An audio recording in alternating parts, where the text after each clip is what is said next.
From Tally to Cali, It's time to wake up. Wake up! Wake up! Warchant.com is your ultimate Seminole sports source. And this is Wake Up Warchant, presented by Corner Pocket Bar and Grill. One more corner pocket. Now here's Warchant.com's Aslan Hajavandi. And Corey Clark.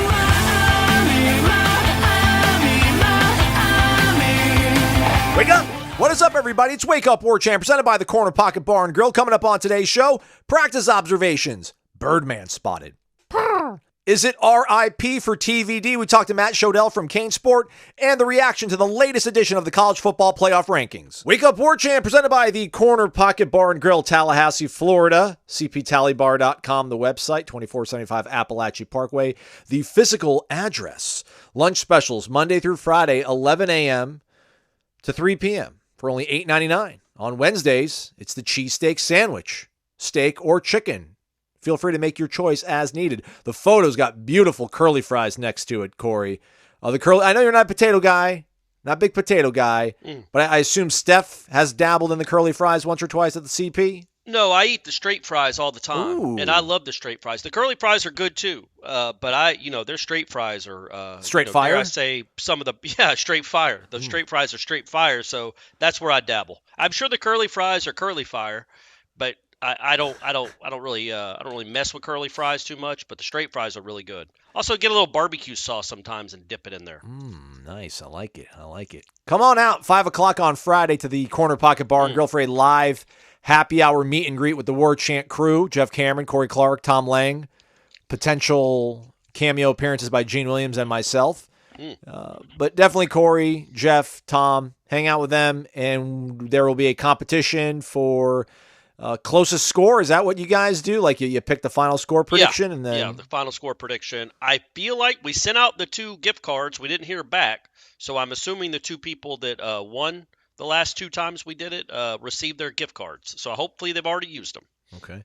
Yeah, there's a couple people that have won the over-under contest and have never claimed their prize. So claim it, everybody. It's $25. That's for our members over at warchant.com. If you're not a member, come on board now. Do it. 50% off. It's the big game special. 50% off a year membership at warchant.com. So that will carry you through the playoff, national championship, portal, Leonard getting the Noles back into the dance, Link getting the Noles back to Omaha, Lonnie getting another ring, Penske and the gals, maybe with a national championship. Come on over. Things are great at Florida State. Things are great at warchant.com. Again, the big game special, no promo code needed. Just go to warchant.com, big old neon green banner, click on it, take advantage of it.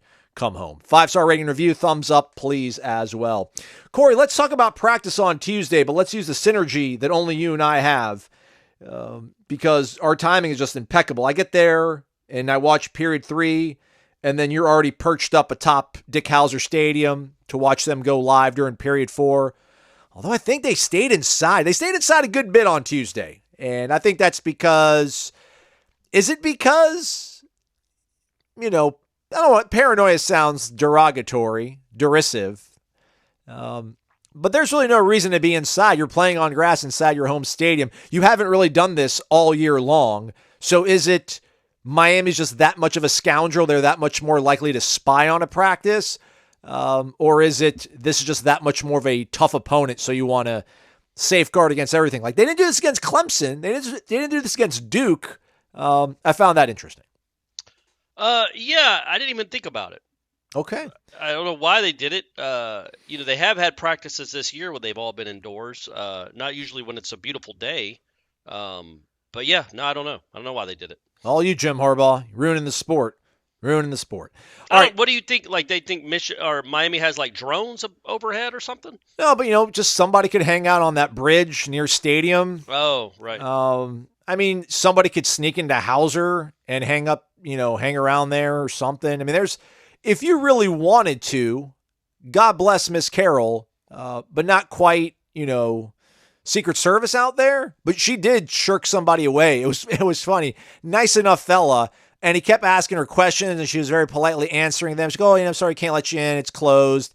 And then I think she just straight was like, thanks for coming out. We'll talk to you later. Just kind of wrapped him up. Peace. And was like, peace. Yeah, moving on out of here. Because he was like lingering and loitering around the, the sod cemetery. So I think he kind of got the clue. But anywho, so anyways, yeah, I'm there period 3, and that's the first period of 11 on 11.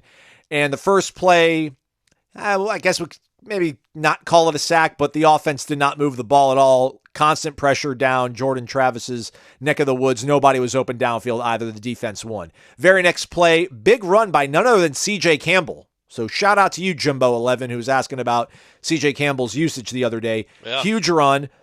Defense, though, bows up, stiffens up, and stuffs him on the very next play. So that's 3 plays. That big pop by CJ, though, got the offense across midfield. And then 2 plays after that big run, he gets stuffed. And then the following play, Jordan Travis, 13-14 for probably about a 35-yard touchdown. It was just single coverage, man on man. I forgot who was in coverage with Johnny, but it was certainly somebody that runs with the ones. And Johnny just, showing his physical superiority, making the catch for a touchdown. Yeah. And then after that's the headline of the day. We don't have to talk about everything that happened at practice. I don't know that people really care about the day-to-day, like the play-to-play moment of practices in the, now that we're in November. They want to know that Johnny Wilson caught a touchdown in period 3. Okay. Which would lead people to believe that Johnny Wilson will probably be available on Saturday for a rather large game. And all I can say, folks, is he looked like he had really fresh legs. Yes. He looked really good, man. He looked really good.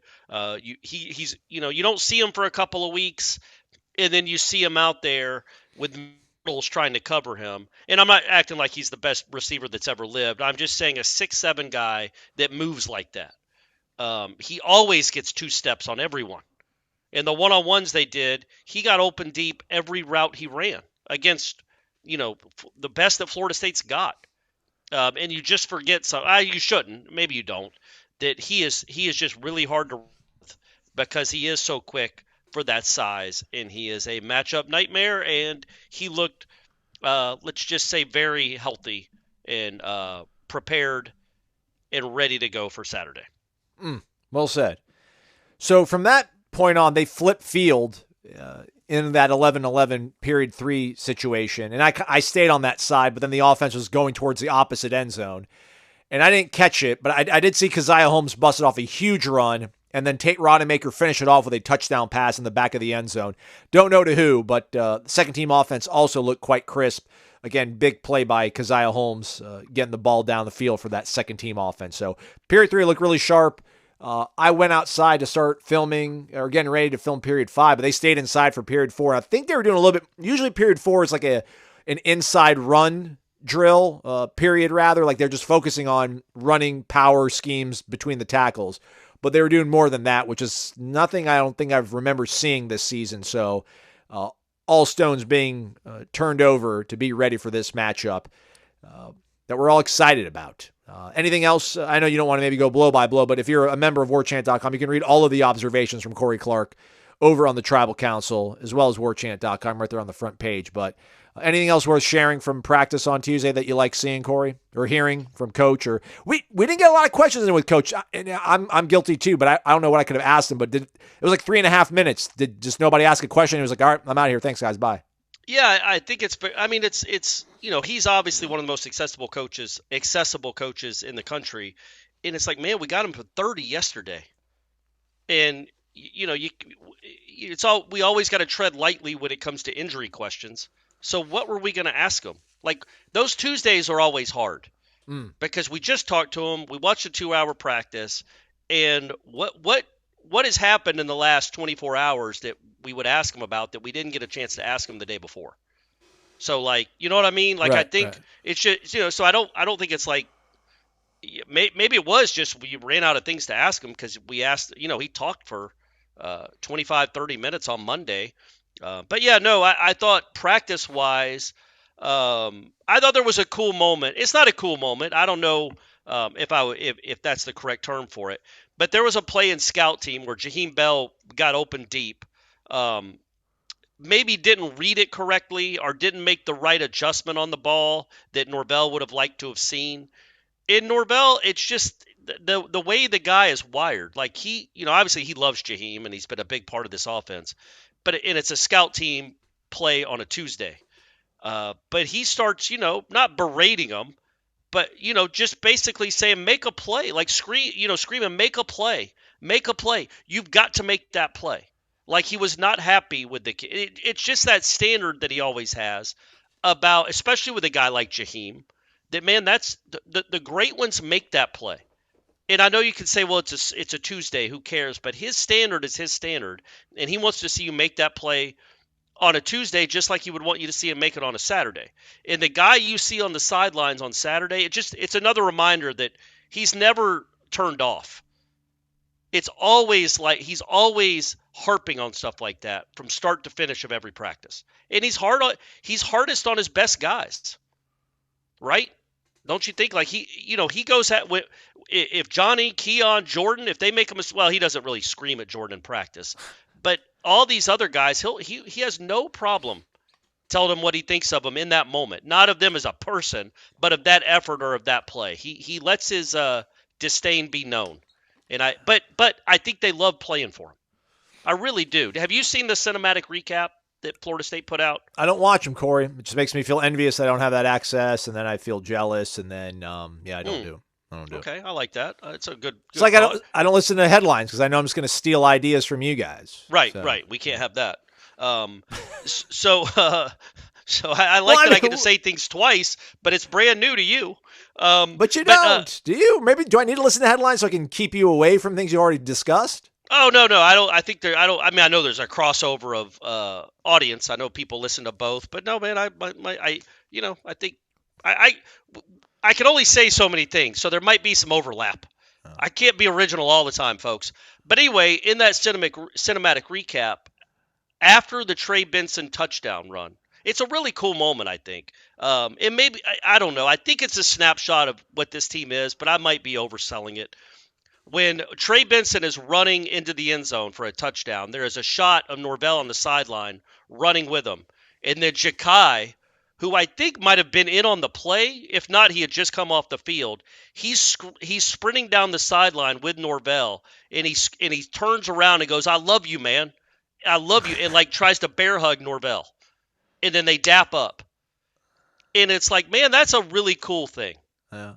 That's just a really cool thing. And maybe it's just a one-time thing, and maybe I'm looking into it too much. But that when a player reacts like that to a coach, and it's not even a play that Ja'Kai scored on, it's a play where his team scored because they have a good coach that can, scheme things open. He's a good offensive play caller.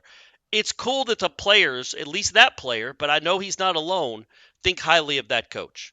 And I think it allows them to be coached hard, because I think that he'll scream at Ja'Kai, and they're not Jimbo Fisher screams. They're not insults necessarily, but he's telling them in no uncertain terms, do better. And I think they appreciate that coaching because they appreciate the person. And that moment, that one little moment in the cinematic recap where Ja'Kai is telling him he loves him, and in the middle of the game, it's the third quarter, it was just a really cool thing to see. And like I said, I think that allows Norvell. He knows that they know he cares about them, and he's a good coach, and he's trying to make them better, and he's trying to win games and make them better players. That I think they allow themselves to be coached hard. That was a very long-winded way to say I don't have anything else to talk about practice. Valid points, though. And it's always difficult to wade into these waters, at least for me, because I just feel like talent wins. I'll take talent over chemistry 9 times out of 10. But this team has both, which is why they are where they are and are going to probably reach the heights which a lot of people have kind of put out there for them. I could see if they were to fall in the playoff, that's going to be one of the most miserable press conferences we'll ever have to cover. I think they'll be just so crestfallen and hurt, because I really think they do believe and they know just how talented they are and that they are legitimate national championship contenders. Same token, if they do win, that's going to be just one of the most joyous, over the top. There's going to be so many good national stories that will come out after that, I think, that people will really start taken notice of this program, because I still think, despite all the access that Mike Norvell has given anybody out there that wants to cover his program, I still think, Texas and Steve Sarkisian get more publicity for whatever reason, and what Ryan Day has done at Ohio State and Jim Harbaugh. It's still like, all these guys have this kind of pedigree that they've been around. They've been part of national championship teams. They come from successful coaching trees. And then it's like this guy who, really worked himself up from the ground floor at, different group of 5 programs, Power 5, and then now being a head coach here. I really think it'll open everybody's eyes, in an incredible fashion, because what he's been able to do, because this is not normal. We'll have Matt Shodell on this program later on, Corey, just talking about some of the hope that Miami fans have right now, ironically, is Mike Norvell, because they've seen what he was able to do. His first 2 years, maybe somewhat parallel to what has happened with Mario down there. But then in year 3, 10 wins, year 4, you're competing for a playoff spot. And I'm like, yeah, man, that sounds good. It is a blueprint, but it's not just, you can't just easily replicate it. I think, to your point, it's the holistic approach, I guess, of just him really caring like hell for these kids, and then they pay it back every Saturday, seemingly. Well, and something we talked about on headlines a little bit too. So another little crossover here, Aslan. I'm going to let you in. It's going to be like you listen to the show anyway by the time we're done. I brought up the fact that if you're not willing to be coached hard, and he makes it very clear, he is not one of these coaches when he recruits, he says one thing and does another. He becomes a different person. He ain't that. And to Jimbo's credit, and Lord knows I discredit him a lot, especially here lately, he was the same way with his quarterbacks.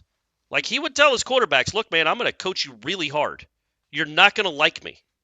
But if you do what I say and listen to me, I'll make you a lot of money and we're going to win a lot of games. And he was right. He had, 4 first-round picks in a row, dating back to Jamarcus Russell. Like, he had something to sell, but he coached them really hard. And Norvell tells all these guys that. Like, look, it's going to be the hardest thing you ever do. If you don't want to work hard, like really hard, don't come here. And everybody says they want to work hard. Everybody thinks they want to do it, but quite clearly it's not a fit for everybody. And I brought up the people that have left this program in the last year. And how are they doing at their other schools? Like, and some of them have real talent. And it's just like, I don't think it's a coincidence that most of the players that have left this program have gone to other schools and not panned out. Because they're not, I don't know, man. Like some of them left because, like Trayshawn Ward left because of opportunity. But there are some other guys at other schools that left for, I don't know why. And they get to these other schools. People think they're big names. They're 2-year starters, 3-year starters in some cases. And what are they made plays in their first 2 years? And they've done very little at those other schools. And so, like, he's kind of whittling away at the people that don't buy in 100%, that aren't willing to do that. And he's bringing in Braden Fisk and Jaheim Bell and Morlock and guys like that, and obviously Keon. Like, dudes that are willing to do it, right? Like, I don't know that Keon was all into blocking at Michigan State. I don't think they were going to build a statue of him blocking in East Lansing. But he likes to block here. So does Jaheim. Braden Fisk, man, he fits this culture perfectly. And if you, again, I've said it before, but if you don't play hard, if you don't bring that energy, if you are kind of a malcontent or a diva, on this team, you stand out like a sore thumb. You just stand out. And that's kind of what he's built. We'll see if it lasts, because he's going to have to recycle it here very quickly. But right now, you just love the culture he's built, because all these guys come in and they buy in. And if they don't play, and they bounce and go somewhere else where they're not very good. I don't want to necessarily defend. I mean, I agree with some of the sentiment there. I feel like, Duke Cooper was asked to move positions. He tried to be the good soldier and decided he didn't want to do it. I also don't think Duke was going to play a lot for this team. Yeah, but I'm talking about maybe somebody else on that team. I think Derek McClendon, Brendan Gant, I think those guys, they put in the work. I think they left because they wanted more playing time. I don't think they left because they didn't like being coached harder. They thought Norvell was, not going to, put them in the best position to succeed. I just think they probably had people in their corner telling them, hey, go here, play more. Maybe there's something else out there for that's a little bit more lucrative than what you're getting now. I mean, McClendon started. He started last year. Every game. Played. Yeah. And look at the reps that all these guys are getting. He'd be getting those reps that Byron Turner's getting. I know, but I think he's probably getting more at Colorado. But but it's they're on the field, so but it's Colorado. Like he had a chance to be on a top 5 team and be a contributor. Maybe he doesn't start in front of Peyton, but he's absolutely in the rotation, and he's an experienced guy, and he bounced. Sam McCall bounced. Yes, I think that was a incompatibility between player and coach. I think that was But I guess my point is it's not a coincidence that Sam McCall has struggled mightily at Texas A&M. All right, that's fair. You know what I mean? And McClendon has been just at Colorado. It's like what did you expect, dude? Like I don't. It's just a good teaching moment for other people that are in that situation. Like maybe he wanted more. I don't know. I don't like more playing time or more this or more that. But he was going to be a returning starter on a top 5 football team. All the experience in the world. He'd been through all of it, man. He'd been through the darkness. And this was his time to be on a great team on this stage and challenge for a playoff spot. And he bounced. And it's not worked out for him. And I've just said I don't think that's a coincidence. I mean, he started like 11 games last year. He started like 12 out of the 13, and he's only started 2 Colorado.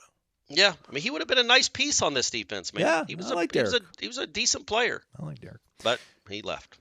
All right, there we go. That's what happened at practice. Let's get some insight into what's been going on down in Miami with Matt Shodell, managing editor of CaneSport. But first, don't forget our good friends over at Vitamin Energy, giving you the energy to get through your day with one simple shot that's not even 2 fluid ounces. I had 130 milligrams of all-natural caffeine the other day, Corey. I was like, man, Tuesday mornings, practice, these are tough ones. Got to still go work out, though, man. Got to get up and go. I forgot to take my Vitamin Energy, but I had some in the console of my car. Again, they're portable. I have them stowed all across my orbit in life, Corey. Like some in the car, some in the gym bag, some in my camera bag, nightstand, anywhere. Took it, crushed the box jump. Some gentleman was like, "That's amazing what you just did." I'm like, it's not that really. It's not that cool. He's like, "Oh, it's incredible. I thought you were just setting up the boxes to like put your drink on it. I didn't know you were going to jump on top of it." I'm like, "Yeah, man. VitaminEnergy.com. Use the promo code WarChant BOGO, sir. WarChant BOGO. Buy one get one free." We'll see if he heeds my advice.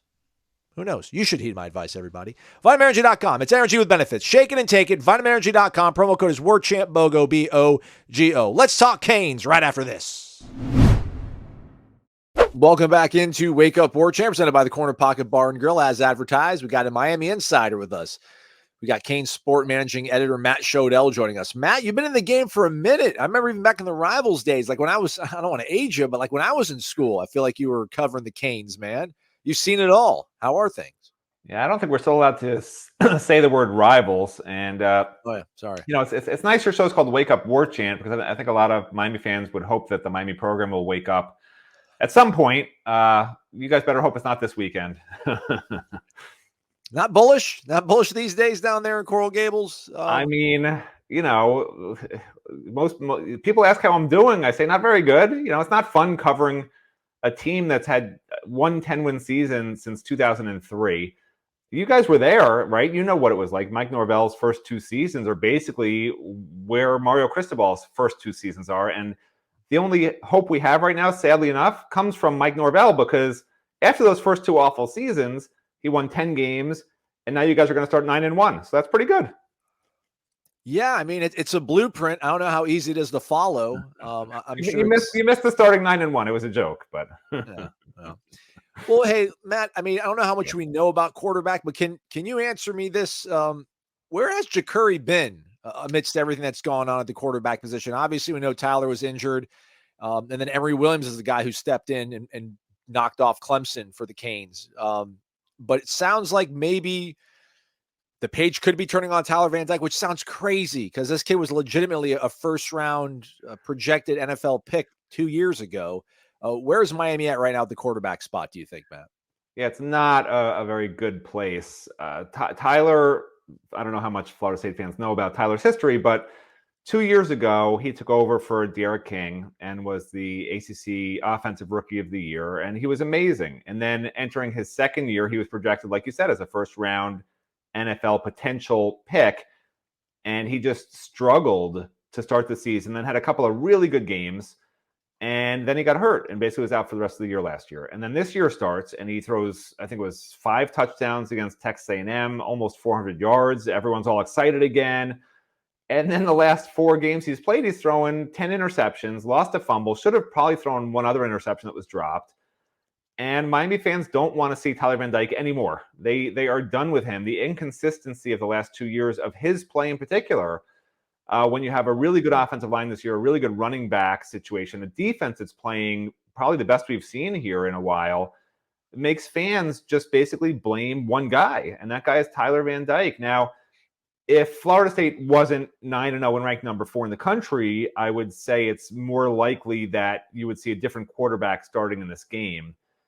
But because it's Florida State, you don't want to ruin a true freshman like Emory Williams in his first road start and have him just depressed the whole rest of the offseason thinking back to it, which leaves you, like you said, with Jakari Brown, who is a really good dual threat quarterback when he's at his best, but he's just never been at his best because he did get some starts last year, couldn't throw passes on target, couldn't seem to really grasp the offense beyond some really simplistic plays. And then there was some hope that this offseason he would figure out the accuracy problems, but again, in fall camp, he just couldn't throw on target. He'd miss the net. Like you guys know in practice, right? You throw the ball at the net, he would miss the net. There was a story, one of the reporters I'm friends with told me that there was a kids camp over the summer, and they asked Jakari to demonstrate throwing into the net, and he missed the net. And not only did he miss the net, he hit like a 5-year-old in the face with the pass. I mean, so is this the guy that should start against Florida State? Either. Miami just is not in a good position with the quarterback situation, which makes me think that no matter who's at quarterback, Miami's going to come out very conservative with a very short passing game and a lot of running, because Miami's strength now is its offensive line and rushing attack. And it's been so boring watching these last 5 games for Miami Hurricanes fans, because all they do is run up the middle, run up the middle. If it's 3rd and 2, they'll run up the middle again. If it's 3rd and 3 or longer, they'll throw a short pass. And then every 5 or 10 passes, they'll just take a deep shot down the sideline to keep the defense honest, and then go back to running up the middle. It's an awful experience right now to watch the Miami Hurricanes offense. Now, is there enough pressure taken off with basically the ACC title out of hand that Shannon Dawson, the new coordinator, is just going to say, hey, I'm just running my offense. If Tyler throws 10 interceptions, if Jakari's the guy and throws 10 interceptions, if Emory Williams is going to have his future ruined, I'm just going to try to do what I can do and see what happens? I don't know, because the offense he's run the last 5 games is not a hybrid air raid offense that we saw him run at Houston. And he literally said this week on Monday that never in his career has he ever had a problem with the passing game. The issues he's always had is in the run game. And now it's flip-flopped, and he's not quite sure how to solve it. So I don't know if FSU is catching Miami at the right time or the exact wrong time, because it's an angry team. It's a team that I think is going to maybe try to do things a lot differently, because what they've done for 5 games now in offense has totally failed. If they do try to do something totally different, it may catch Florida State on its heels a little bit when Florida State's on defense. And that, it really, to me, is the only way Miami has a chance to stay in this game. So, from a Miami fan perspective, you hope that Shannon Dawson will just let it fly, and whatever happens, happens. Is the buy-in still there? Like, is this a team that you think is still going to come out and fight for 60 minutes on Saturday? Well, if you asked me this at the same time of last season, I would have said absolutely not. They want to go enjoy dinner after the game, This is a different team than the team you guys blew out last season. If there's one thing that can be said in terms of progress this year, and yeah, last year they were 5-7. Right now they're 6-3, and a hair away from 7-2, except for Mario Cristobal not taking a knee against Georgia Tech, but that's a whole different story. But what you can hang your hat on with this team isn't really that it's a much better team personnel-wise. It's a little better with some good freshmen that are really helping contribute, including Mark Fletcher. You guys are going to be very impressed with him, the new running back. But the difference to me is the buy-in. The difference to me is the culture of the team. The difference to me is that the players that Miami has that Mario Cristobal kept, and they jettisoned, I think, 41 guys since Mario's gotten here. He got rid of all the guys who didn't want to battle and fight and go through those hard summer days in his program. The guys that are left are guys that will play their hearts out. Now, they may not do it very well, but they will not quit. That's for sure. Is this offensive line everything it's kind of been cracked up to be here, Matt? I mean, I know they addressed it quite well. Got a guy like Matt Lee. We spoke to him at ACC kickoff. Seems like a really great guy. Javian Cohen from Alabama. Is it one of those things where, you look at the stats and in the games where they can't run the ball effectively, whether it's North Carolina or last week against North Carolina State, the run game comes up short. Just how much of that falls on maybe them being too one-dimensional and it's not fair for this running game to get going in those sort of situations, or how much of it is that you guys still do believe in this offensive line? Well, the offensive line is 100% better than last year's offensive line. For Florida State fans that don't really follow the Miami program, I mean, it's a totally reshaped offensive line. There's 3 new starters, and one of the guys was a true freshman last year who's now playing much better in his second year. This is a totally different group, a really, really good offensive line. Probably the best offensive line I've been telling people, honestly, since the early 2000s. Across the board, these 5 starters are excellent. Now, what they excel in is, sadly, pass protection, because, and this team's only allowed 11 sacks in 9 games. The quarterback has not been hit or pressured very often. As a matter of fact, Tyler Van Dyke's 3 interceptions in the last game, if you believe in Pro Football Focus metrics, which some people don't. But if you do believe in those metrics, he was not pressured on a single one of those 3 interceptions. So the problem really isn't the offensive line, but if the offensive line does struggle with something, it's actually run blocking, believe it or not. Even though Miami's strength is running the football, if you look at Mark Fletcher's, again, Pro Football Focus analytics from last weekend, for instance, he ran for 115 yards on 23 carries, which is great. But 90 of those yards came after contact. He averaged almost 4 yards a carry after contact. Now, NC State's a very good defensive front against the run. So that's somewhat to be expected, but it just shows Miami against a good defensive front didn't really blow them back. And to me, one of the most interesting aspects of this game is going to be the Florida State defensive pressure, because you got Jared Verse, you got so many guys on that defensive front that can get pass pressure against a really good pass protecting line. So to me, that's going to be a really interesting aspect to watch in this game, because I don't think Florida State's going to be able to totally shut down Miami's run game either. But if Miami can't pass, it's not going to matter. Defensively for Miami, I mean, you mentioned you think the defenses look significantly better than years past. Obviously, we know about Leonard Taylor. Ruben Bain's a guy that's come on as a true freshman that Florida State was heavily involved in, and that was a bit of a heartbreak to lose out to him. What has Lance Guidry been able to do? There's clearly talent on this side of the ball, but it seems like, Mike Norvell is so meticulous and, maniacal about the way he calls a game that he sets so many things up to kind of take advantage of over aggressiveness and maybe teams that aren't disciplined defensively. Do you think Miami can find a balance of playing with the proper level of aggression, but also not falling prey and falling, into the traps of the screen plays and the sort of short yard stink and dunk that Mike Norvell's been able to capitalize on here the last few weeks? Yeah, that's a great question. And that really is going to be the key. But this isn't the same undisciplined Miami defense that I've seen for over a decade, where they just make mental errors all over the place, missed tackles all over the place. Somehow, even without great personnel on defense, because you mentioned Leonard Taylor, he hasn't even played well. He was projected by some people before the year as a first-round NFL draft pick. Now he's probably got to come back. Ruben Bain has been the best defensive lineman, and he's a true freshman. Okay. The linebacker level, the best linebacker we have is a Washington State transfer who was above average at Washington State, and he's been their best linebacker at Miami. That tells you something too.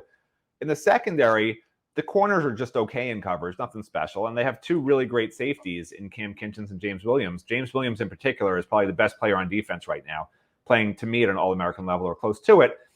But really what's helped this defense thrive is a scheme that Miami's never used before, and which most ACC opponents haven't seen, and nobody's really been able to figure it out yet. Like, whereas on offense, where Shannon Dawson, the new offensive coordinator at Miami, after the Texas A&M game, starting the ACC play, opponents started to figure out what he was doing, and they started taking away the middle of the field, which is where he loves to throw the ball. Quick hitters over the middle and things like that. When they took that away, he never was able to adjust, and they haven't adjusted since. He hasn't been able to get anything going in the passing game since they started covering Xavier Restrepo and taking away the middle. On defense, though, for Miami, Lance Guidry is doing different things every week, specifically for opponents. So I can't even tell you what it's going to look like against Florida State. What he's going to do is he's going to look at Mike Norvell and what Florida State likes to do and come up with something to stop that. I mean, to give you an idea, he turned his, and it's considered, he doesn't run a 4-3. What he really runs is it's considered really a 5-2 front, but he ran a 3-3 stack a few weeks ago. He turned his entire defense into a 3-3 stack in a 1-week preparation time frame, which tells you that this is an unpredictable defense. He will put people in position that he thinks can make plays against certain offenses. And with him, it really is a chess match. Miami's offense just says, here's what we're going to do. You try to stop it. We're not going to do anything different because we don't think you can stop us. And then everyone keeps stopping them. Miami's defense says, okay, we're not that good personnel-wise. We have to scheme up stuff based on what this opponent is doing. And if Mike Norvell thinks that what he's been running well consistently is just going to be something he can keep running against Miami, that's where Florida State's offense might get in trouble. Because, for instance, last week against NC State, when NC State ran what it normally runs, they did nothing. It's when they had a package of plays they hadn't shown previously. That's when they were really, and some of it was misdirection, but that's really when they were able to get big plays going and have a final 97-yard drive to put that game away. So it's going to be very interesting. If Mike Norvell doesn't recognize that he needs to do something differently against a Miami defense that's very good but not great, then he may not, then Florida State may not get a ton of points. And it could be a game into the fourth quarter. I mean, all Miami wants right now is to not lose by 40 points, be competitive. If Miami can be in this game in the fourth quarter, Hurricanes fans will be very happy with that based on what's happened here for 20 years, based on what happened to Miami this past weekend when the team scored 6 points. That's the goal of this Miami team, is to be in the game in the fourth quarter. Mike Norvell called it one of our nation's best games, and one side of the rivalry just hoping to get into the fourth quarter and keep it close. It's the truth. It's the truth. Yeah. I mean, I can make it up and say Miami's going to win. Everyone thinks here that they're going to win. That's not the truth. Florida State's in a much different position than Miami is right now. It would be a disservice to the institution of college football to say that's not the case. Now, will Miami be catching up to Florida State in the future? As a reporter covering Miami and knowing what I know about this series, having been a reporter covering Miami and Florida State games since 2001, I will tell you, I think Miami is on an upward trend. And I think in a couple of years, we have our own morning show, believe it or not. I've been saying on that morning show that, and by the way, I predicted 7 to 8 wins for Miami before this season. But I did say also that I think Miami's a 10-win team next year, and I think it's a playoff team in 2025, just because you can see the direction with the recruiting. Now, Miami has not hit the portal the way Florida State has with the same success at all. That's been the real problem. But recruiting-wise, when those guys get a little bit older, this is going to be a series that, again, we'll be saying could be anybody's game, toss-up game, maybe even a game that will determine the national championship like it used to be in the good old days, right? Yeah. Well, you never know. Next year, 12-team playoff, you win 10 games next year, you might be able to sneak your way into the playoff there somehow. Last thing on the way out here, Matt, I don't jump into the message boards, but I see it from time to time. I do see stuff on Twitter from time to time, just people kind of talking about the demise of Mario Cristobal. And I think it's mainly people outside the Miami family, but from management or, administration, I guess maybe the more accurate term. I mean, is there still a belief that Mario is the right guy and he is recruiting, I guess, the high school level well enough that provided he has enough time and he'll be given the time that he can get this thing fixed? Or is there anxiety about just how maybe slow it's coming along right now? Well, inside the building, I don't think there's any doubt that they made the right hire, because if there was doubt, it would be a disaster. And quite frankly, the outside noise right now isn't about Mario Cristobal. Shockingly, it's not even that much about the offensive coordinator. It's about the quarterback. For some reason, all the blame, every single iota of blame has come down on Tyler Van Dyke's head. Now, part of it is, as Florida State fans know, Miami was built on swagger. Miami was built on emotion. Miami was built on guys who will do anything and everything to win a game. And if you watch Tyler Van Dyke, how he plays and his demeanor, he appears to be ambivalent. There's really no facial features, no recognition or excitement that is discernible. For fans of Daniel Jones, he's a level down from Daniel Jones's level of excitement.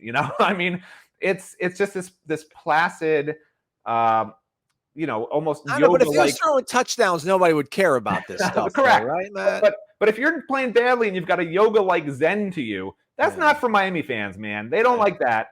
And that has not helped his cause either. If he was visibly upset and visibly frustrated, I think fans would actually be happier seeing him upset after throwing interception after interception these last 4 games he's played. But he's just it's just the way he is. He's just not built like that traditional Miami, in your face, emotional guy. And that has not helped his cause either.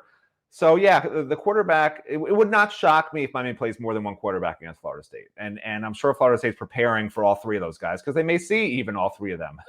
It's just anything and everything has happened in this series, can happen in this series. And that's why I will never say that Florida State is going to win this game, because you never know in this series the craziness that can happen. That's what this rivalry is built upon. And if Florida State thinks that they're going to come into this game and just waltz away with an easy win, because when you look on film, that's what it seems like should happen. When you look at records the last 2 years, that's what it seems should happen. When you look at transfer portal success, it seems like that's what should happen. Well, what happens in this series is things that you never expect to happen. So if I was a Florida State fan, I'm going into this game just 50-50, could go either way, because that's just the way this series has always been and always gone. So, it's going to be really interesting come Saturday, see if Miami can rebound against their biggest opponent and a team in the top 5 in the country, right? Wouldn't that be astounding? But never rule it out.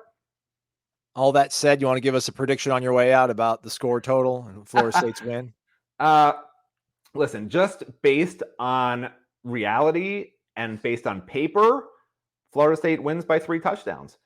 Based on the series history and based what I know has happened that I've covered over these 20, 30 years of watching this series, I think Florida State wins by 1 point.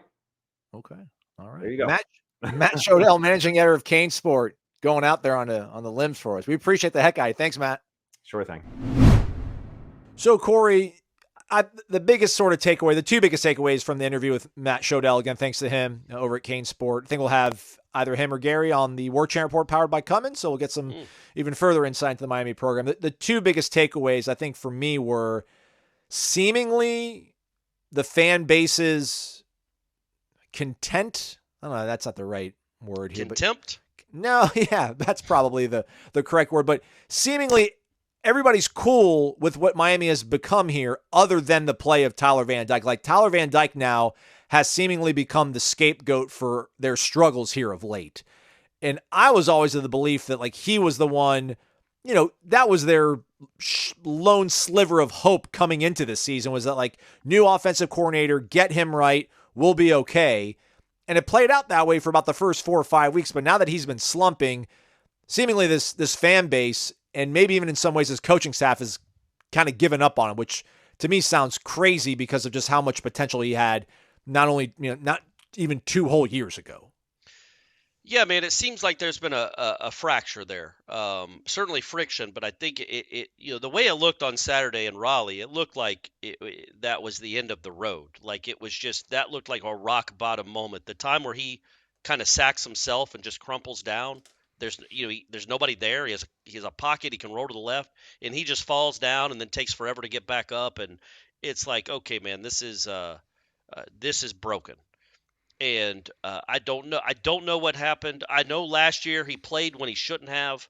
I think he might against them still, which is, to be fair, like, he had no business playing in that Florida State game last year. None. He could barely move. It was obvious he didn't want to be out there. He didn't think he should be out there. And I kind of get the feeling it might be happening again. Like, he doesn't look right. And I know he was hurt. He missed the Clemson game. Since he's come back, he's been awful. So he might still be injured. And he probably doesn't appreciate that they put him out there because he's the only real option they have. And so, yeah, man, I guess there just seems to be, it's not a love fest there between that quarterback and that coaching staff. And which, 2 years ago when they were coming into Doak, he was talked about as a first-round pick. Yeah. He's making all the throws. He's throwing for 400-something yards a game and looked incredible. And then kind of really ever since that game, he has been average at best. And this year he's been less than average. And yeah, it's odd that he's regressed. I do think injuries play a role. And then when you play hurt and don't play well, and the fan base kind of rallies against you, your confidence obviously dips. Jordan Travis didn't have a ton of confidence after the Notre Dame Jacksonville State games last 2 years ago. He was being booed and doke. And so, but he was able to rebuild his confidence, and now obviously he is what he is. It doesn't seem like that's going the same. I don't see Tyler Van Dyke on that same trajectory. Yeah, different arc. Clearly. And it's interesting because what do you do if you're Cristobal? I think we talk about, and obviously this is a Florida State-centric show, so we focus more on Florida State's issues or question marks going into a game, and the wide receivers being healthy is the biggest storyline this week for Florida State. But the opposing quarterback is a pretty big storyline too. And the fact that Cristobal didn't come out and say for sure, hey, Van Dyke's my guy, he's starting, didn't give him that vote of confidence, probably didn't rub Van Dyke the right way either. Like, all right, man, then play the freshman, the redshirt freshman, or this true freshman that played against Clemson. Go for it, man. Good luck. And so I just wonder what that room is like, what the whole vibe is there. But that's going to be the storyline this week. Is Van Dyke going to play? Yeah. And I don't know if it's better or worse for Miami if he plays. I think he gives them the best chance because he has hit big throws. He has made plays in college football. He has proven he can do it. But, man, that seems so long ago at this point. And the guy that was slinging it around in 2021 isn't this guy. So can you win with this guy is what Cristobal has to be asking. That's his job. That's why he gets paid millions of dollars, is to figure out who his quarterback is. But on the flip side, is the option of playing a true freshman, in his first road game in Doak in a sold-out crowd against the number 4 team in the country, is that your best chance to win a game? And I don't know. Clearly, they don't have a great chance to win this game. That's why they're 15-point underdogs. But who gives you your best chance? And what's better for the future of the program? To continue to play Van Dyke or try to build with this kid? I don't know. And apparently, Ja'Cory Brown is just wildly inaccurate. Shodell relayed a anecdote about, that net with the 3 holes in it that the quarterbacks throw to. Like, he literally has missed that numerous times on occasion, and apparently once missed it so bad he hit a bystander that was watching a camp practice. Okay. All right. So, but he can move. He can run a little bit. That's where Ja'Cory Brown is, everybody. Because, it's crazy. Like, they're having all these troubles. Everyone's like, free Ja'Cory Brown. I'm like, why isn't he playing? Like, he has not played one single snap this year. He was, next in line last year when Tyler Van Dyke went down. And he's like, yeah, man, he just has no accuracy. It's like, well, they want to redshirt him, I know. But, look. That's a weird thing, too. Like, MJ Morris in Raleigh now is apparently going to redshirt with however many weeks left in this season. Like, for what? You're not going to play 4 years? Like, I don't know. Anyhow, sorry to do that. I saw that. I don't know if he's if he redshirts and then leaves that program. Holy moly, is that? I would I don't like it either way. Like, he's their starting quarterback. Yeah. And they're 6-3, right? They just beat Miami. They have a chance to get to 8 or 9 wins. He's the starting quarterback. Why would you choose to redshirt? For what purpose? It doesn't make sense. Is he because he feels like he was rushed last year? They had to burn his red shirt last year, so they owe him a red shirt. But you're the starting quarterback, and you could start there for 2 more years. Why wouldn't you just play the rest of the season? And if he's leaving to go somewhere else, if he's telling him he's redshirting so he can transfer, he would not be allowed in my locker room. And I know I'm an old fogey, but get out, miss me with all that, man.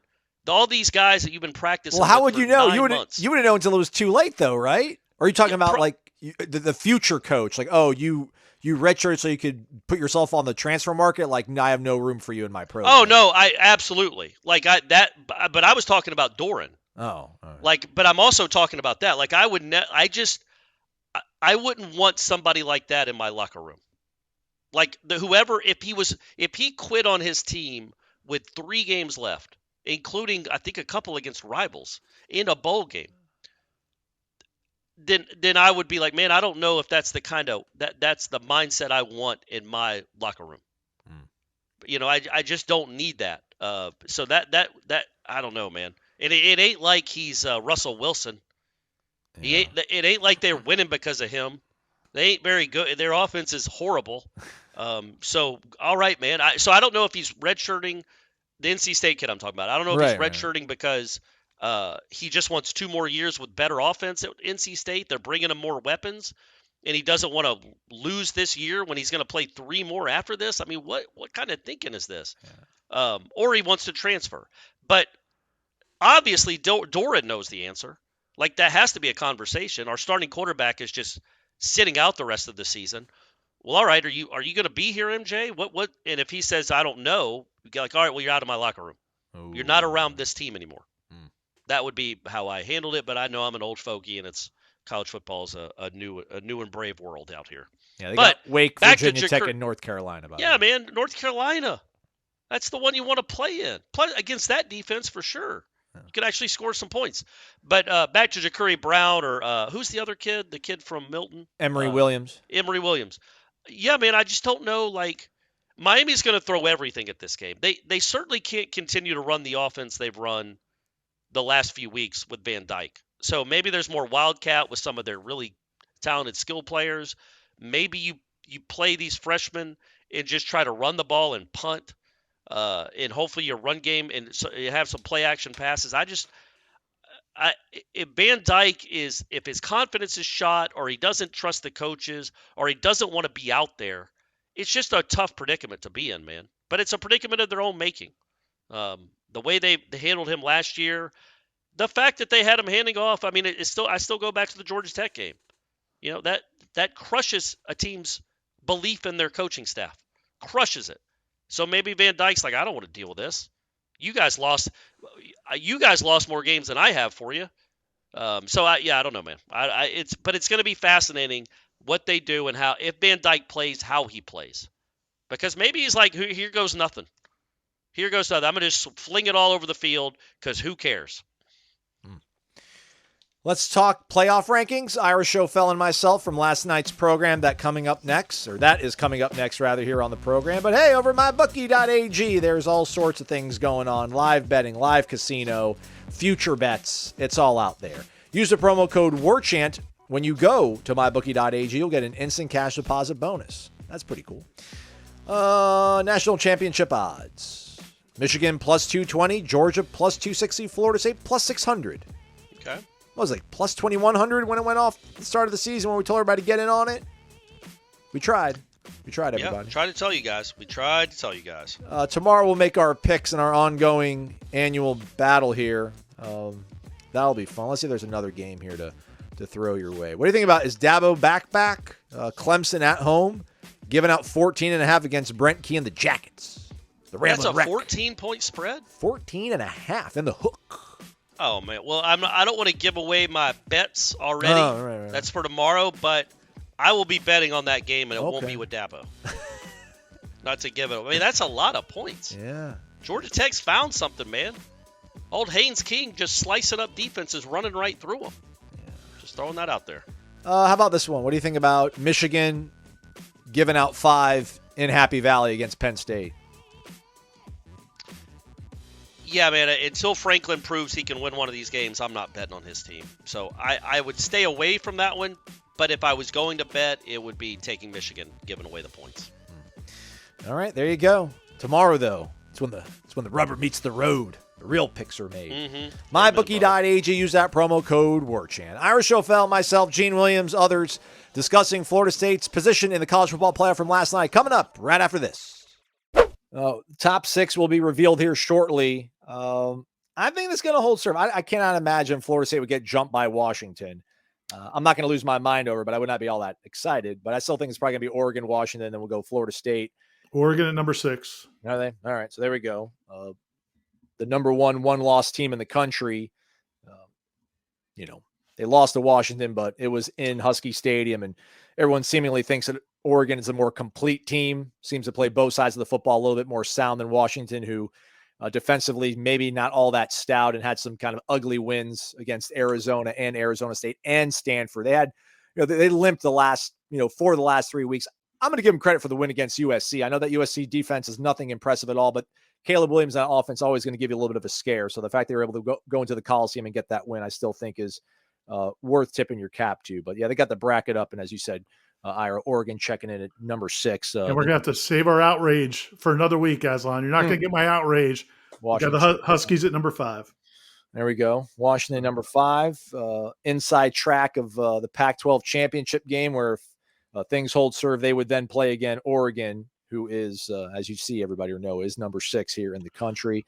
Remaining schedule for Washington, as Ira pointed out again, they've got Utah this week, then Oregon State, and then the Apple Cup at home to close things out against Washington State to close out their slate. And we got the Noles, still number 4. Florida State number 4. This is going to be pretty cool. We can probably use the same graphic from last week, I would imagine. But Michigan number 3. Yep, that's what it was last week as well. So you think the only drama is Georgia, Ohio State? I could see Georgia jumping them, but it's only one ranked win, and Ohio State's got 2. So I'd be a little bit mildly surprised if it were to work out that way. But yeah, Florida State 4. But going back to the earlier comment, or Gator Kirk's earlier comment that's for TV, I feel like you got to jumble something up. You got to give people a reason to keep watching from week to week. If you just go back with the same order every week, then people are going to get bored with it. B Sizzle, has an undefeated Power 5 champ ever been left out of the playoff? No. And apparently a 1-loss Power 5 champ has never been left out of the playoff either. I saw that somewhere. But yeah, undefeated Power 5 champ has not been left out. So remember, Michigan and Ohio State are both ahead of Florida State. They're going to play each other. So one of them is going to drop and fall behind Florida State after said loss. So, and they're standing pat. Ohio State number 1, Georgia number 2. All right, there we go. So there's their boom. Look at that recycled. Almost had it ready for you folks. Ohio State 1, Georgia 2, Michigan 3, Florida State 4. If the season ended right now, that's the team I would want to play if I was Florida State. I would want to play Ohio State. The Washington thing would have pissed me off just because, man, that USC team is not impressive. They're kind of in a tailspin. How would that win have been enough to push you over when Florida State would get penalized for winning a game on the road with 5 wide receivers out? Looks like Gene has arrived. Yeah, let's get Gene on in here, the founder and administrator of waning.com, joining us here live on the playoff reaction show. Hit the thumbs up, everybody. We certainly would appreciate it. Gene's seen these polls. It's been a while, obviously, since Florida State's been in the thick of all this, but things holding steady for Florida State, remaining undefeated, remaining at number 4, standing pat. Gene, your thoughts on the second revelation here of the college football playoff poll in 2023? Well, I was bummed I had to put away my soapbox, man. I had it all warmed up. I was going to come up here. I was just like, I was so angry because you saw that CBS poll earlier. They had Washington pick number 4, and I had all my arguments ready to go to blast the committee. Darn it. No drama. What's up with this? And I know Gator Kirk made that comment earlier. I figured for sure they're going to do something to shake it up. I mean, what excitement is this? So, but we'll keep tuning in every week just to see what they're going to do. But I think, and I already made the point too about what bothered me. What was my biggest thing was going to be to bother me that they played a USC team. It was relatively obviously back and forth close to the end. It is not a good USC team, but they've got the number 1 draft pick on the team. They got name recognition. There's another team that had a close game against Florida State that they were penalized for playing, and that's Boston College, another 3-loss team. But for some reason, everybody's forgot that that was such a bad game by Florida State. Well, BC's actually pretty darn good now. So, you got to look at stuff like that. And I'm still mad at the whole thing. I would have gone off too on Washington. That Arizona State game, you cannot discount that. They did not score an offensive touchdown. They were losing to Arizona State. I looked at one of the power rankings. Arizona State's in the hundreds. I mean, that is it's a 2-win team. That is a really bad team to roll in to Washington. But I've not heard them mention that once on any of these shows. Nobody brings that up. That was a horrible performance by them. They should have lost to a really bad team. But as things stand, I guess more or less they got it right. FSU's in control of their own destiny. Even if they were 5, I was still going to try to put it out there. It doesn't really matter at the end of the day. You win your games, you're in. I don't see any scenario where they could possibly, Florida State's undefeated, wins the ACC, especially it was good to see Louisville up to number 11. And I think that's justifiable. I don't know if you guys talked about that, but I think that's justifiable. And I think if they win out, I mean, what are they going to be? 7, 6, 7, something like that. If they keep winning their games in that ACC championship game, that's going to look a hell of a lot better than whoever Ohio State, Michigan plays in the Big Ten championship. That's for sure. Yeah, it's a weird. I mean, that's the thing. I think the fear that some Florida State fans have, and part of it is, some of it is the team's 9-0. You got to figure out something to kind of worry about. People have to figure out something to be concerned about. So I think there's a fear that, if Ohio State and Michigan play to basically a 1-point game, or just basically it could go either way, and and one of them wins by basically 1 point or 2 points, or Alabama continues to look good and steamrolls Georgia or something crazy like that, could they get vaulted by a one-loss team and left out? Especially if they don't look good in these last few games, where Florida and Miami are both going to end up with maybe 4 or 5, maybe 6 losses. That's the doomsday scenario, but I'm with you. I just don't think there's any scenario where that's going to happen, where Florida State would get passed by a one-loss team. And undefeated. I mean, an undefeated and all those scenarios are the one thing about those, no matter what it is. I mean, Michigan, Ohio State, you're putting in a team that's not going to be, I guess, they wouldn't be a conference champ for one. So You're putting them in over an undefeated conference champ, a one-loss non-conference champ at a Power 5. It just doesn't add up. And I guess the scenario where Alabama beats Georgia, and that we've seen them do that before and get in. But again, it would be bizarre. I think the outrage would be so huge. I don't think they would do it. I don't think the committee has the balls to screw over FSU to help Alabama. And I know they've done Alabama favors in the past, getting them in playoffs in scenarios like this. I can't see that happening though. So I think it's okay. But, there's that really there's like that 1% chance where you're a little bit worried that could happen. Don't dare them. That felt like a dare. That felt like an open dare, Gene. Do it, committee. I want to see you.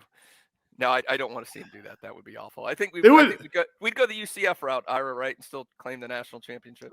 Yeah, I guess the thing is, like, if Florida State had no good wins, then maybe. But Florida State's got some good wins. I mean, again, I still think plural though, Ira. I don't know if nationwide people feel the Duke win is all that great or the Clemson win is all that great. Well, how about Notre Dame believes it?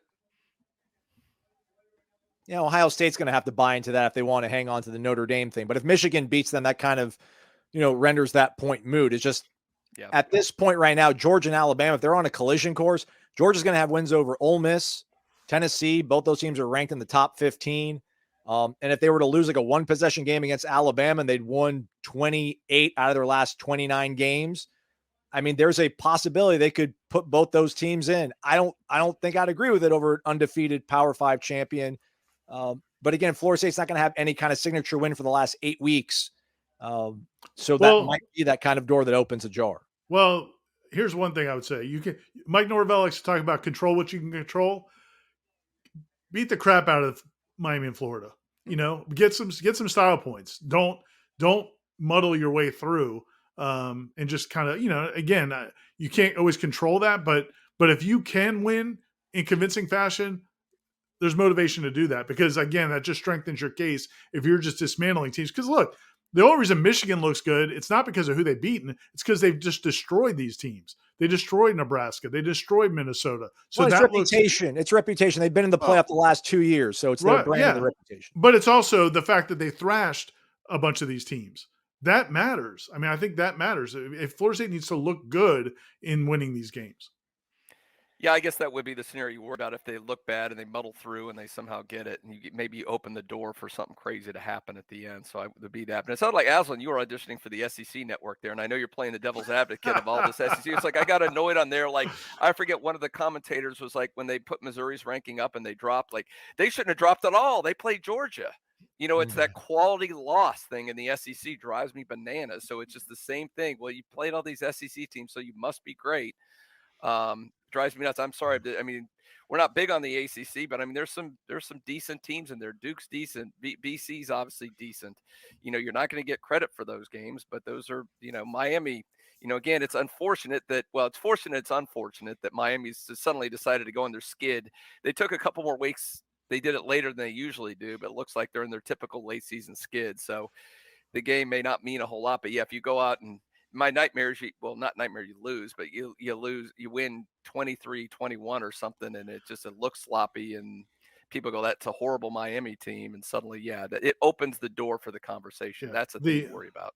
I don't know if Alabama has the resume this year. I mean, they've got wins over Ole Miss and Tennessee, and if they were to beat Georgia, they win the conference, but they still have that one loss. But it'd be really hard to imagine them leaving an SEC champion out. But yeah, they do not have it hasn't been the murderer's row as it usually has been in the SEC. But at the same time, and the ACC has just been so down. I mean, there's a vacuum here that's been filled by one team for the last 15 years. I've been Florida State or Clemson. Now it's Florida State again. But I guess if Louisville can win out, that gives you that one last sort of big moment like that. That's the style point victory. Right. That would be top 8. Yeah. Yeah. And when Gene mentioned the quality SEC loss, I got shivers down my neck. But I will say this: in a couple of years, if we're over there, we're going to have to destroy these tapes. We're going to have to, because we're going to love the quality SEC loss at that point. We're going to be all about the quality SEC loss. Shout out to our guy, Don Rorick, $50 in the jar. Totally not necessary, but totally appreciated. And speaking of 50, again, 50% off an annual membership over at warchant.com this week. It's the big game special. Take advantage of that. Thanks so much, Don. We appreciate the heck out of you, man. He's always commenting on all the videos, always stirring up here on YouTube. We appreciate it. Don. Thanks to Robbie Peppers, $10 in the jar as well. There we go. I think we have the team with the most focus. Only way we lose is if we beat ourselves. Go Noles. I don't know if a lot of teams can say that, Gene, but that's pretty darn accurate, I feel like, here as we're moving into November. Yeah, you look at the remaining slate. It's sure, again, a few weeks ago, I was really worried about Miami, the way they played. Obviously, even the losing to North Carolina and Clemson, I thought, man, they're catching their stride.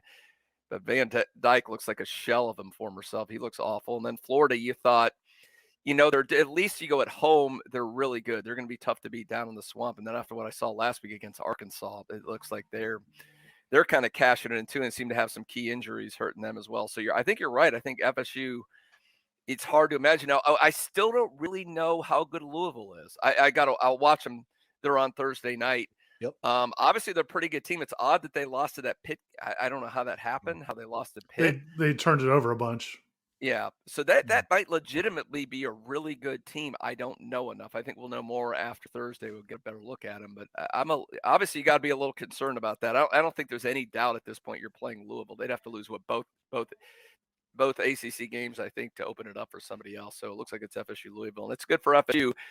Again, if they win out, there's no scenario where FSU beats them and they're not in. You're not going to beat a top 7-8 team, right, and be undefeated conference champion and not get in. So so you got. I guess FSU fans, they really want to be careful. They got to be Louisville fans the next few weeks. Yeah, exactly. I'm sorry. Do you guys care where Florida State is ranked? I mean, I just want to be in the top 4. I don't care 1, 2, 3, or 4. I'm pretty much the same way. There's none of those 3 teams look to me like a whole different head and shoulders where you don't want to be matched up with that team. I mean, I guess Georgia theoretically, just because of what they've been the last 2 years. But yeah, there's no team in that top 4 that I would be like, oh, you don't want to be paired with them. And then yes, New Orleans would be great. I'd be happy with New Orleans. We know Corey would be happy with New Orleans because he could drive. But Pasadena doesn't suck.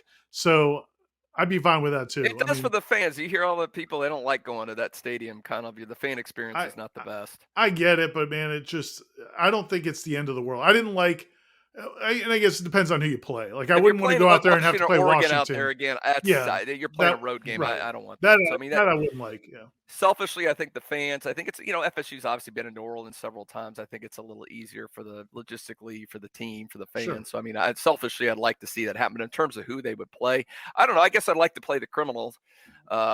Take him out before he goes on the NFL and Michigan's all the sanctions. I think that'd be kind of fun. Alleged. These are allegations. Oh, I'm sorry. Didn't I say that, Aslan? Did I say alleged? Maybe you mumbled it. I didn't hear okay. it. All right, again, folks. So the top 4 has stayed the same. Let's look. Don't mute me, darn it! Don't mute any of us. We're here to talk, everybody. Ohio State again beat Rutgers last week. Their quality wins. Notre Dame and Penn State, they were 9th and 7th, but Notre Dame has dropped to 20th. Penn State, I think, 11th or 10th. Georgia's remaining schedule, though, very impressive. They got their first ranked win of the season last week against Missouri between the hedges. Michigan, meanwhile, as you see there, no wins against any ranked teams, but that could probably change here coming soon. Number 11, Penn State. That was last week's ranking. And then number 1, Ohio State. Florida State, meanwhile, you all know, 24-7 win over Pitt. Their key wins over LSU, 45-24. Was it 45-24? I put that in without even researching it. I just thought that was like right off the dome. But you know they beat LSU. They also beat Duke. Remaining schedule, Miami, North Alabama, and Florida. Ultimately, seems like all these schedules will probably be pretty evenly weighted. When the dust settles, maybe Georgia would have the strongest case because they're ranked opponents. They're getting towards the end of their season, so maybe they end up being number 1, then you're number 4, and then at that point, you are probably in the Sugar Bowl in New Orleans. So those are the resumes of the teams in front of Florida State. Florida State, though, still controls their destiny, obviously. Just has to keep winning to make it to the playoff. Looking at those future schedules, again, I mean, it seems like Florida State, ultimately, their schedule will still probably hang tough with everybody that's kind of even in front of them right now at this point. I don't think it will be this doomsday scenario where people will be able to manipulate the resumes to make it seem like Florida State hasn't done enough to be in the playoff if they win out, basically. First of all, real quick on that graphic, Aslan, I liked when you first started talking, when you thought you're muted, you kind of had like the low pitched DJ voice. Yeah, and I thought with the music in the back, I felt like you were when they talk over the music for a while. I was digging that vibe, man. You should see if we can do that in the future. I don't know. I when you look at these remaining schedules, I mean, I think on paper, Michigan's probably got the toughest remaining schedule of the teams ahead of them because they have Penn State and Ohio State. But we don't know if Penn State looks good every time they're playing anybody other than Michigan or Ohio State. Yeah. So I don't know if that's I'm just trying to figure out who could get beat. And I really don't know. I mean, that Ohio State Michigan game is a huge game. But other than that, I don't know. I don't really see any losses. Gene mentioned it. Whoever the Big Ten champ plays, the Big Ten East champ plays, Wisconsin or Iowa, like they're going to have the worst showcase game of championship Saturday. Florida State will be playing Louisville, we think. Georgia, Alabama is a collision course. I think when it's all said and done, Georgia, they control their destiny to get to that number 1 spot. I think if Michigan were to beat Ohio State, I think even if Ohio State holds serve and stays at number 1, beats Michigan in the Big House, I still think that last championship weekend, playing a team like Iowa probably, Gene, and then seeing Georgia beat up on Alabama after they're coming off wins against Ole Miss, Tennessee, probably puts them at number 1. And, Florida State might find themselves at 4 still. If Washington jumps them because they've had so many ranked wins here in the end of November, that, you end up in New Orleans, which is a win. Yeah, no, I could definitely see that happening. Again, it's just human nature. I think that what you see most recently becomes most relevant to you, which is why, they forgot about LSU at the time and some of these other games for FSU. So, I think absolutely it's going to be, like you said, especially all the buzz Alabama's getting. It seems like Alabama's playing as good as anybody now. If you're the defending national championships and you beat them, you beat Saban, a rising Saban team, You pull that off, boy, they're going to have all the buzz in the world where, going out against Iowa and that offensive juggernaut, if you end up playing them in the Big Ten championship, I mean, does anybody watch that game? I think that'll help in terms of that. But again, it's hard for me to imagine. We've never seen this era where we've had like all these teams go undefeated. Yeah. It's like never happened before. So I still have a hard time, but there's not going to be an upset. But you look at those remaining things, you go, maybe Michigan loses to Penn State or something. It's maybe that'll happen, but other than that, man, I don't know. This Alabama trip against Ole Miss, I know, Aslan, you said you didn't think they matched up very well. Yeah, Georgia's got Ole Miss. But, they got to go to Knoxville. And, I mean, Joe Milton hasn't looked great, but they could maybe pull the rabbit out the hat and make Georgia run around the field for 60 minutes and earn it, and they can maybe sneak past them. So I definitely would feel better if one or two of these other teams lose, just because I do worry that I'm not convinced Louisville's going to get to the AC Championship game. I wouldn't be surprised if they lose to Miami. And I still think they're good, though, Ira. I think they'd have to lose twice, Ira, right? Yeah, they'd have to lose twice as well. Yeah, they're playing. So they got Virginia. First of all, they're playing Virginia at home Thursday. They're not losing to Virginia at home. Probably not Thursday night. So Miami. I think 2 losses with Miami. I think they're. But if they win Thursday, they're definitely in. I think. There's just a bunch of 2-loss teams. I'm pulling up the standings right now. Yeah. Let's look at that. I just assumed they were in. When I looked the other day, there's a bunch of 2-loss teams. Yeah, Georgia Tech and North Carolina lurking. But who have they played? Haven't they played? First of all, Georgia Tech's not going. They're going to lose again. Carolina, did they play Carolina and BC? Georgia Tech's they've got to play at Clemson. Yeah, they got Clemson this weekend in Death Valley, and then they got Syracuse. So they're probably not going to be there. North Carolina has Duke at Clemson at NC State remaining.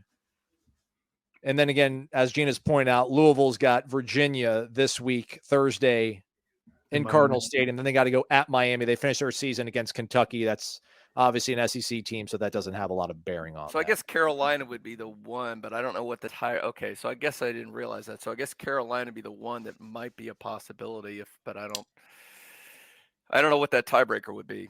Yeah, so that's what I'm saying. You'd like it to be Louisville, and I don't, and again, like you were saying, I think Louisville's a decent team. I think they're a good team. But I don't think it would be great if you could play them as a number 8 nationally, but they're not probably one of the, a major threat. You see the last 2 games, Ira. I mean, they pummeled Duke and Virginia Tech the last 2 weeks.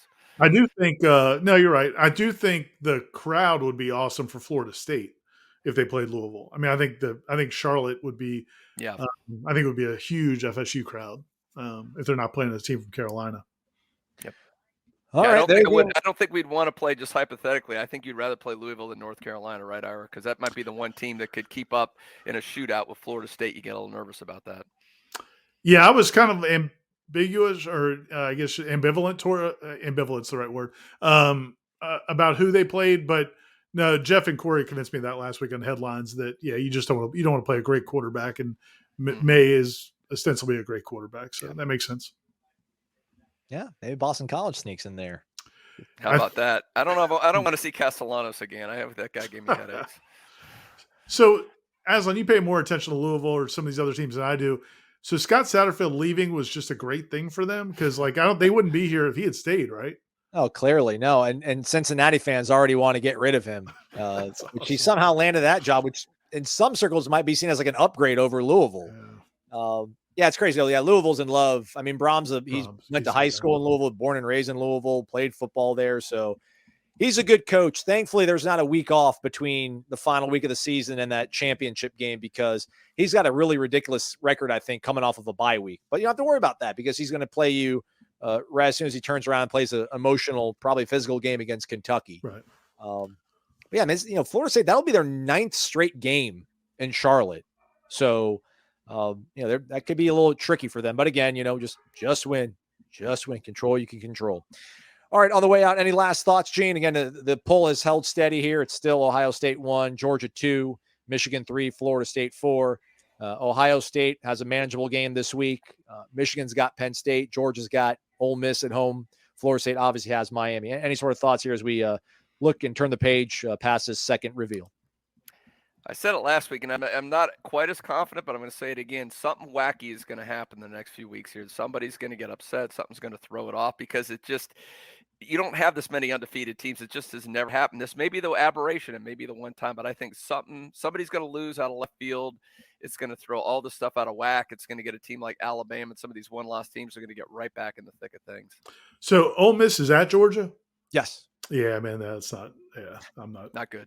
I thought maybe Georgia's got to go to Knoxville following week though, so who knows? Yeah. But yeah, it's the thing looked pretty good. Any final thoughts from you, Ira? Again, as things have held serve here, Florida State number 4 in the college football playoff poll. No, if I had to pick one of those teams that I might, if there is something crazy that happens, because I agree with G, just historically something happens. Like everybody doesn't cruise in. You hope it doesn't involve the team we're playing. I think. Man, at some point, one day Penn State's going to win a big game. Maybe they knock off Michigan. So that's if I had to pick one crazy development, I'd pick that before I pick Georgia losing to Tennessee. I just don't have any faith in Tennessee. Yeah, I mean, maybe the Big Ten refs might be able to make this easy for everybody involved if Michigan goes ahead and loses now, right? So, but they're a 5-point favorite in Happy Valley for whatever that's worth, everybody. So take that for what it is worth.